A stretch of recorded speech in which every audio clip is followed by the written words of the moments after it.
High viewers, ఇది purely నా observation, నా ఒపీనియన్ తప్ప మనకి ఏ సోర్సులు ఎక్కడి నుంచి ఇచ్చిందిలే చేసిందిలే. ముద్రగడ పద్మనాభం ఈరోజు మాట్లాడిన మాటలు చూసిన తర్వాత నాకు అనిపిస్తున్నది ఏంటంటే, జగన్ నిన్నో మొన్న మాట్లాడున్నాడు ఏదో సభలోనే, ఈసారి ఎన్నికలు సజావుగా జరుగుతాయని నమ్మకం లేదు, నమ్మకం సన్నగిల్లింది నాకు అనేసి. అండ్ అధికారులను వచ్చేసేమో మారుస్తూ ఉన్నారు, ప్రభుత్వ పథకాలకు సంబంధించి డబ్బులు పడకుండా ఆపుతూ ఉన్నారు. వాసవి ఆన్లైన్ సర్వీసెస్ మా వద్ద పాస్పోర్ట్ వీసా సర్వీసెస్ కలవు. వీసాలో 99% అప్రూవల్ సక్సెస్ రేట్ ఉంది. Please contact 8019482544. ఏదో తేడా చేయబోతా ఉన్నారు, నన్ను లేకుండా చేద్దని గట్టిగా అనుకున్నారు అని అతను చెప్పిన మాటలు మొత్తం గమనిస్తే గ్రౌండ్ లెవెల్లో మొత్తానికి ఏదో భారీ కుట్ర నడుస్తుందని నాకు అనిపించింది. ఏ రకంగా ఎన్నికలు సజావుగా జరగనీయకూడదు, గొడవలు రేకెత్తించేలా చేయాలా, అయితే రీపోలింగ్ అన్నా లేదన్నప్పుడు ఇంకా రిగ్గింగ్, మరి ఏంటో ఇక వాళ్ళు ఇది అనుకోవచ్చు.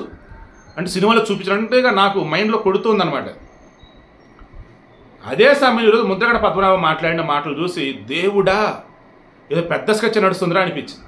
నేను మరలా చెప్తున్నా, కొంతమంది బయట ఫ్రస్ట్రేషన్లో మాట్లాడుతూ ఉంటారు, నాకు ఇంకా బతకాలని లేదు, ఇదే నేను మీతో చివరిసారి మాట్లాడుతున్నా, మనం వచ్చే జన్మలో కలుసుకుందాం, రేపు పిచ్చోడా ఏంది ఆ మాటలు అది చెప్పి పంపిస్తారు. కొంతమంది ఏమో నార్మల్గా ఉంటారు, కొంతమంది ఆత్మహత్య చేసేసుకుంటారు. ఈరోజు ముద్రగడ పద్మనాభం మాట్లాడిన మాటలు చూస్తే నాకు అటువంటిది ఏదో తేడా కొడుతుంది.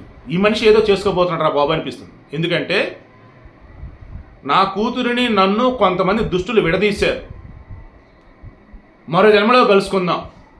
మరో జన్మలో కలుసుకుంది ఏంటి? ఈ జన్మ ఏమైంది? ఈ మరో జన్మలో కలుసుకుందాం ఒక పెద్ద పదం ఉంది, భారీ పదం ఉంది. అదే నన్ను ఒక్కసారి అలర్ట్ చేసింది, మిమ్మల్ని అలర్ట్ చేయమని చెప్పేసి నా మనసు చెప్తే ఇప్పుడు వీడియో ఇస్తూ ఉంది. మొన్న జగన్ చెప్పినట్టు ఎన్నికలు సజావుగా జరగమని చెప్పిన ఈ ముద్రగడ పద్మనాభం వచ్చేసి మరో జన్మలో కలుసుకుందని చెప్పేసి ఆయన కూతురుతో అంటున్నట్టుగా జనాలకు చెప్పిన కిరణం బోర్డులో ప్రెస్ మీట్ పెట్టేసి. అన్నిటికన్నా ముందు ఇంకోటి ఉంది ఇక్కడ. నేను నికార్సైన కాపుని, అంటే కాపుని రెచ్చగొడతాడు ఇతను. నేను నికార్సైన కాపుని, నువ్వు నికార్సైన కాపువేనా? నీ ఫ్యామిలీ చరిత్ర అంతా బయటపెట్టు. మెగా ఫ్యామిలీ అమ్మాయి ఒక అబ్బాయిని ప్రేమించారని చెప్తే అతనిని మీరు ఏం చేశారు? చివరికి అవకాశాలు రానియకుండా, అతను ఎదగనీయకుండా చేసి చివరికి అతను చనిపోయేలా చేశారు. ఉదయ్ కిరణ్ నాయ బ్రాహ్మణులు ఏం చేశారు మీరు అతన్ని? మీరు మామూలు కాదు, మీ చరిత్ర అంతా బయట పెట్టాలి మీరు.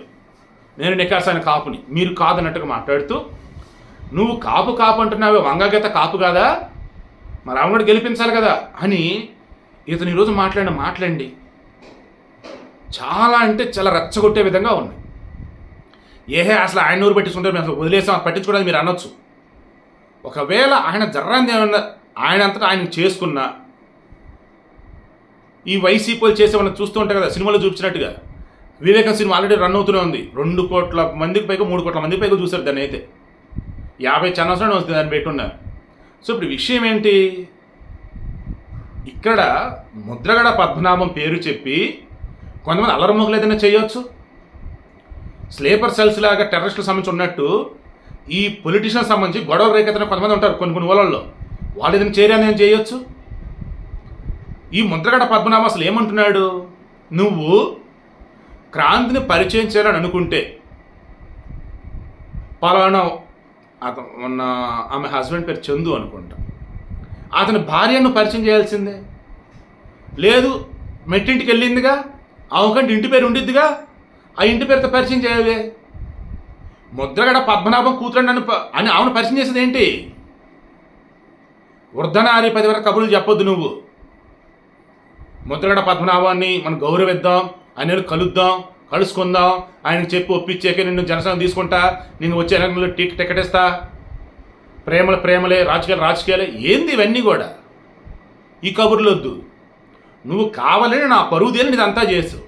మా అమ్మాయి వచ్చేసి నన్ను వైసీపీ వాడుకుంటుందంటదా, నేను ఎందుకు దిగజారిపోయినా తెలియదని అనిద్దా, నేను నిన్ను తిడతం కోసం వైసీపీలోకి వెళ్ళానని అనిద్దా. ఎట్ట కనిపిస్తున్నాను నేను?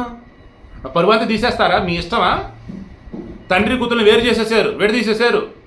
నా ఇన్నాళ్ళు పరువు ఏదైతుందో అది తీసేశారు. అడ్డదిడ్డంగా నా కుటుంబాన్ని చిన్నాభిన్నం చేశారు మీరు. మీ కుటుంబ చరిత్ర ఏంటి తీయండి. అమ్మా నువ్వు అత్తారింటికి వెళ్ళిపోయావు, అప్పటి నుంచే నువ్వు వాళ్ళు ఇది అన్నట్టు, నా ఇది కాదు. నిన్ను నన్ను దుష్టులు విడదీశారు, వచ్చి జన్మలో కలుసుకుందాం, మరో జన్మలో కలుద్దాం. ఇది ఆయన వర్షన్. అసలు మరలా చెప్తున్నా, నేను ఎక్స్టెండ్ చేయను, పొడిగించను, ల్యాక్ చేయను. ఇంటెలిజెన్స్ వాళ్ళకి, ఇంటెలిజెన్స్ వింగ్ ఉంటారు కదా వాళ్ళకి, పోలీస్ డిపార్ట్మెంట్ వాళ్ళకి, ఎలక్షన్ కమిషన్ వాళ్ళకి, అండ్ ఈ వీడియో చూసిన సామాన్య ప్రజలకు అందరికి చేతి మరి దండం పెట్టి మరి చెప్తున్నా, ఆంధ్రప్రదేశ్లో ఆ పార్టీ పట్టు నేనుగా అనదలుచుకోవట్లా. కావాలని ఈసారి గొడవలు పెట్టడం కోసం కొంతమంది రెడీగా ఉన్నట్టు నాకు అనిపిస్తూ ఉంది. It's purely my opinion.